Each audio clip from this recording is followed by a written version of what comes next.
cho tôi một đứa con trai. Em ơi cho tôi một thằng đàn ông. Em ơi cho tôi một phút bình bằng.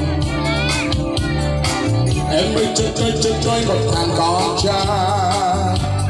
Thằng con trai lên núi xứ rừng. Thằng con trai lang thang biển khơi. Thằng con trai nhấc chân hót gọi mình. Là con chim không sống trong cô đời. Hãy cho tôi yêu em như nước sông non cao, như bao số rừng sâu.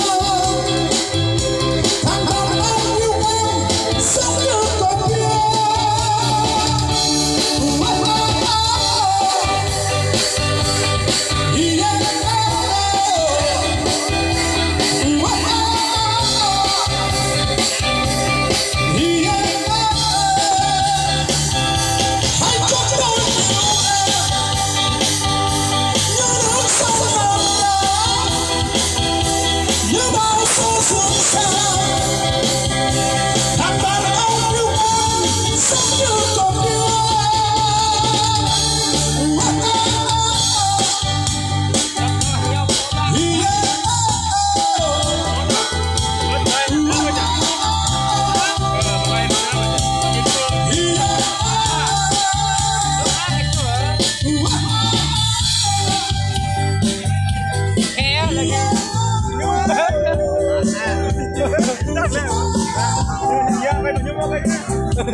Pecah. Oh lah.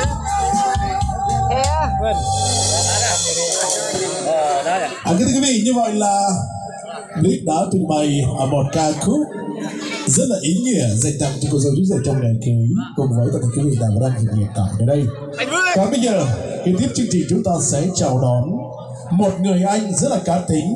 Tối hôm qua anh thực hiện một ca khúc rất là hay với tác phẩm nhạc họa lời Việt chuyện tình Mazahi. Hôm nay có được như thế hay không chắc chắn cũng nhờ vào những tràng vỗ tay của quý vị. Xin mời lời ca tiếng hát của Matthew. Xin mời Matthew. Và xin quý vị hãy dành cho Matthew một tràng pháo tay thật là đông say để chúc mừng.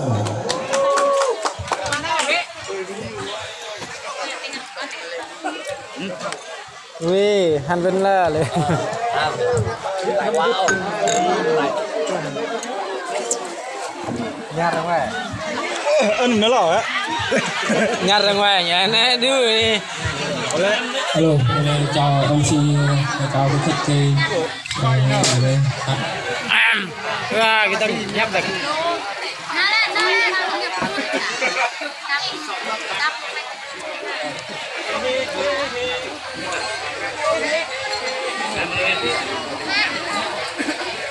Jual kena bunga ni.